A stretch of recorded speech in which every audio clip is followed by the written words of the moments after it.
Got it.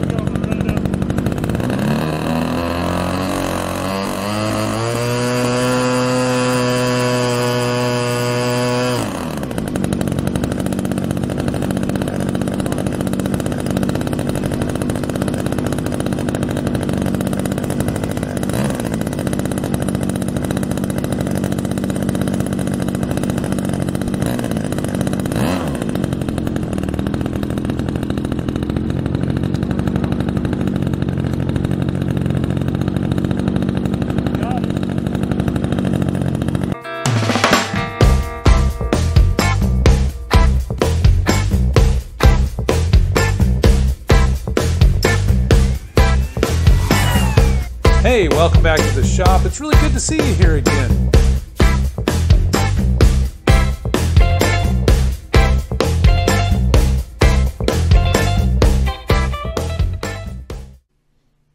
Hi, my name is Dan. Welcome to my shop, and today we are working on the Decathlon again.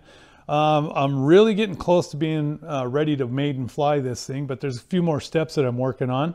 Let me walk you through what I'm doing on the wing right now. You might have remembered in the past episode when I introduced it, I told you I was going to have trouble with the struts that are on it. And so anyways, further investigation, let me show you what I'm working on.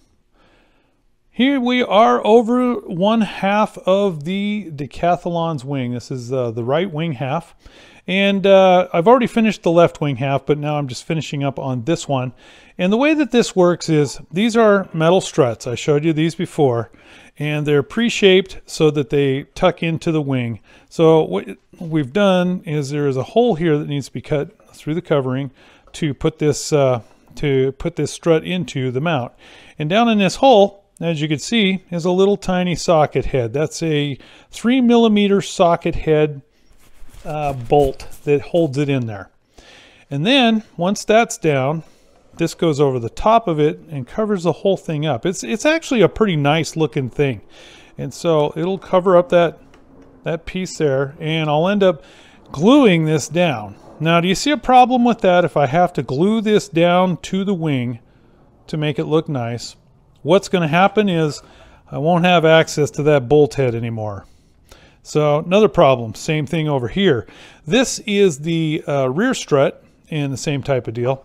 It's got a bolt holding it down in there, and it's threaded through. You can see on this one here, here's the platform, and it's just like the one that's over here too. There's a platform under here, and it's got a T-nut on the back side of that platform that is poking up in there so that you actually thread this bolt through it. Same thing on this one. And then this part's going to go over this, which is a little more portable because this is going to be removable even after I put it on there. But you can see once I get it in place, it's got 4 screws that are going to hold it to the wing. It looks really nice when it's all finished. But the bottom line, and the problem I have with this is kind of a wonky form for when you want to, when you get out to the field, the amount of assembly that you have to do is wonky. I mean, there would be no way that every time you take this plane apart, you're going to be undoing this one and this one. So pretty much the strut has to stay on the wing at all times. It is going to be non-removable, which means it's going to be sticking up like the, I mean, look at the way this is. It's kind of, like I said, wonky is the best word I can come up with. But so it's going to be on the shelf in the shop over there. It's going to be on that shelf hanging with this thing sticking out. So I've been working on a couple of concepts here. Since it's going to be there, it's not undoable. It's just I feel very vulnerable traveling in the car with this thing sticking up because, you know, something could hit it or bonk it, or maybe when I'm putting it in, I don't handle it correctly and I could just break that. And you could see it would just break out those points at that point. And here's the hard part about this is this strut is not essential. This plane does not need to have this. It's got a really big carbon fiber rod that's for the spar, and it's not going to fold. That wing is in no danger of folding. So really, to tell you, this is all for show. It's nice looking, and like I said, it's a little ornate because not only it's got these other parts that are supposed to go on here like this supposed to attach to the bottom of the strut and then attach into the wing down here. I really don't want to mess with this because it is just, it's really sticking a lot of stuff. So what I'm going to do is I'll go ahead and finish this off. This is fine. And I'm just going to live with the fact that this is going to have to be on the wing all the time. But what I'll do is for transportation, I will take like a block made out of styrofoam or something and make it so that it hold this and push it up against the base of the wing so it'll give it support. So if something does hit it, it's not going to smash it immediately. But that's the best fix I could do. I did have these wings on, these wing halves on the plane the other day, and it looked really cool.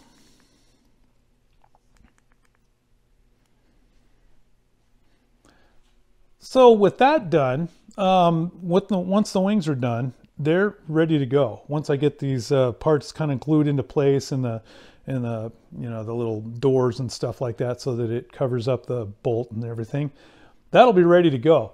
But I did have to make a few changes in the fuselage. That was kind of fun. Had to do a little bit of inventing. So let me show you this now.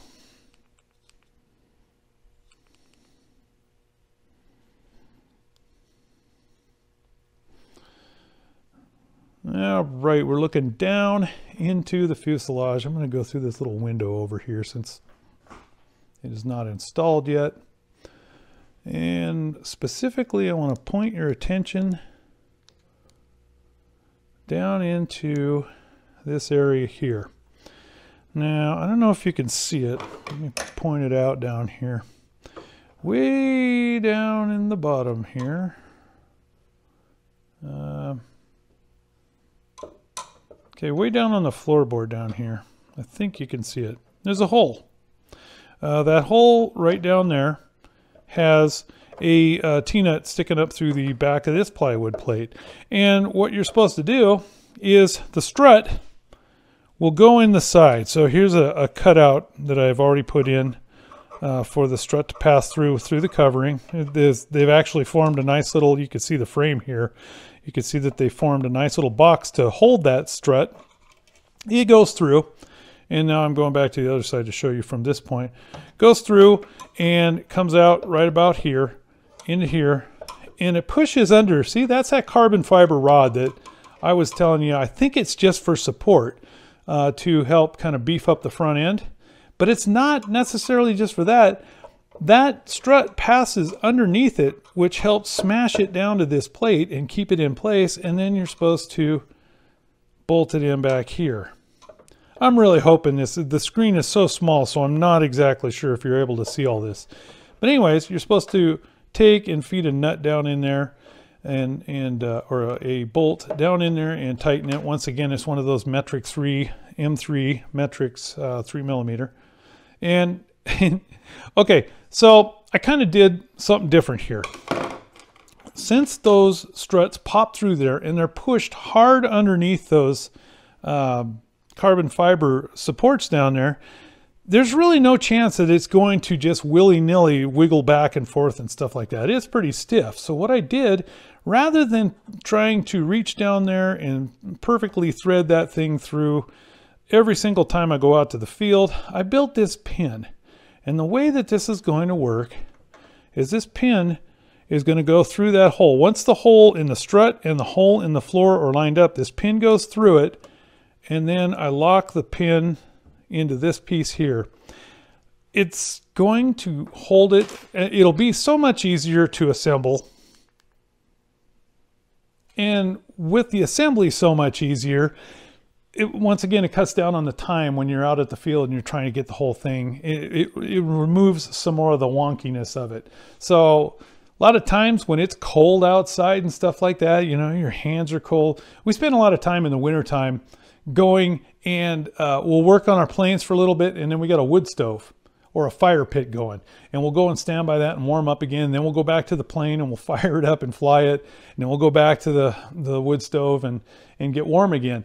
And so what I try to do is I try to make my planes so that I'm not having to do really finite motor skills while I'm putting it together, because it just makes it miserable, and it makes you not even want to bring the plane out, and we never want to be in that kind of a situation. So anyways, in this case, what I did was I made these pins that are going to go in there. They're going to lock that strut so it will not go back out. I mean, it's got several things in the way to keep it from doing that, including that carbon fiber rod.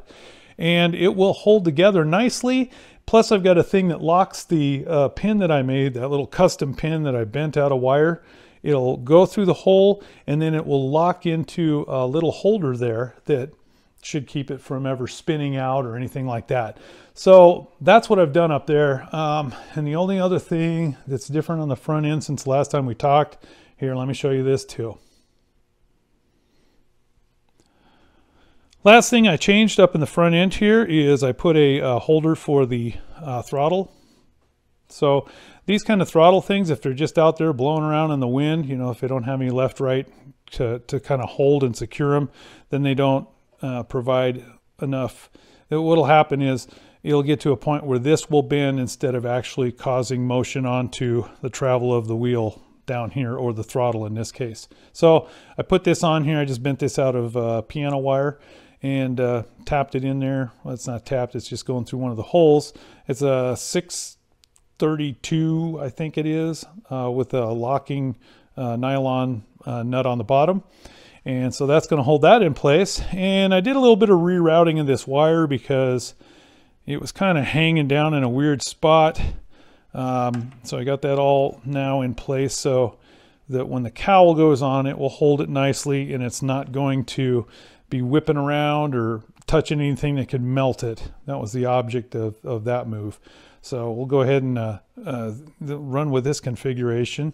And like I said, all I got to do at this point is put a little bit of gas in the tank and get to it on the starter, and hopefully I'll have a little bit of footage of that later. Hey, while I got a minute, I want to explain the screws that I'm using on the body of this plane. This is going to be used for hatch screws, and they're from a company named Rtl. And their screws are a little bit different than normal like servo screws. But let me go ahead and show you what's the big difference here. First of all, let me pick this guy up here. This is the typical screw that you get with, like, I think I've got a bunch of them from High-Tech servos or from Futaba servos. This is typically what they send with them. And it's a good screw, but the thing that really gets me about it is on the top here. See this right here? That's a Phillips screw head. And where it gets me is that sometimes when you go to screw them in there, those little tiny Phillips heads have a real tendency to strip. It's really easy to apply too much pressure to them. The metal on these screws can be kind of soft, and then pretty soon you've got a hogged out screw head that you're not going to be able to use to get the screw head off of the servo anymore. So not fun.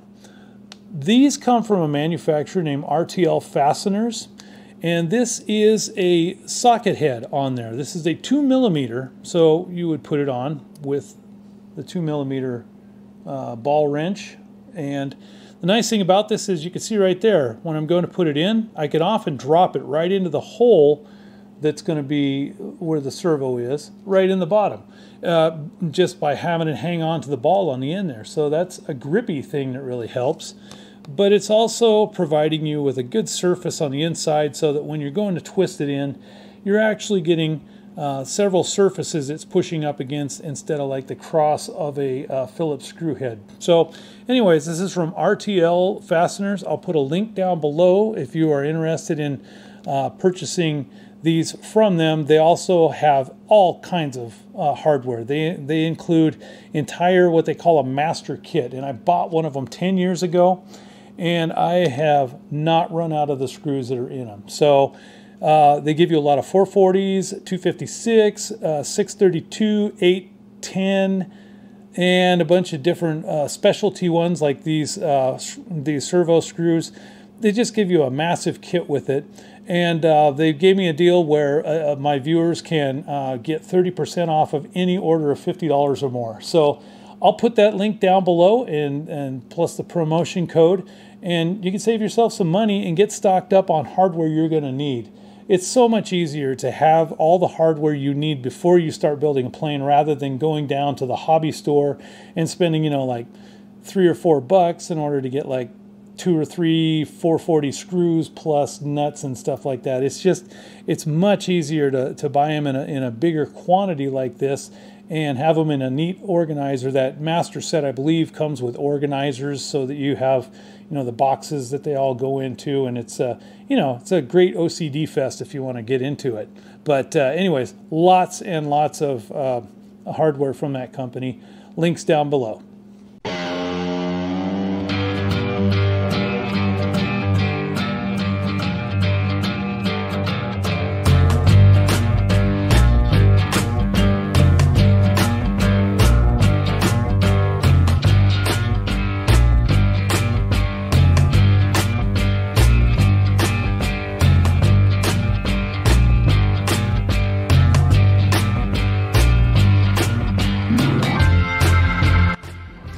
And let me give you another tip here. I'm going to glue the ABS piece on that, you know, that kind of acts as a fairing or a cowl around the strut where it goes into the wing. I'm going to glue that into place. However, let me show you this. This is Tacky Glue. You can find this at any Michaels, Joann Fabric, any place.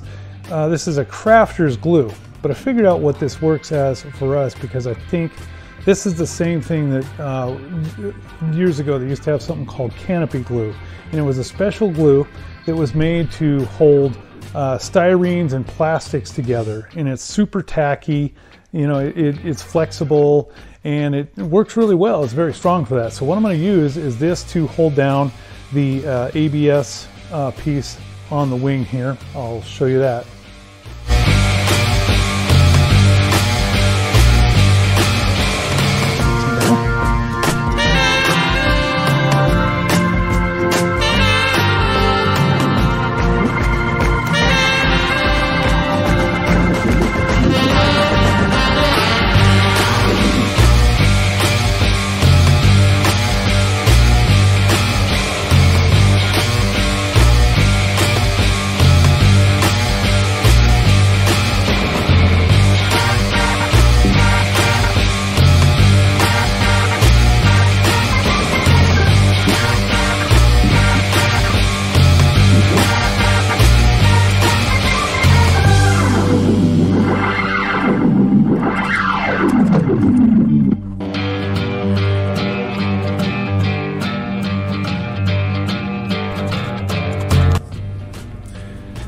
Wow, I got so busy going on the building of the wing and getting everything all kind of together that I forgot to shoot the closing video clip. It's kind of dumb. So anyway, this is the part where I say, thanks for stopping in today. It was really great to see you. And get out there and get building something for yourself. So see you next time. Oh, by the way, I already screwed up. I ended up putting the running of the engine at the beginning of the video instead of, like I mentioned in the video later, that I would put it at the end. So now you're looking at this. I'm sorry, but have a great day.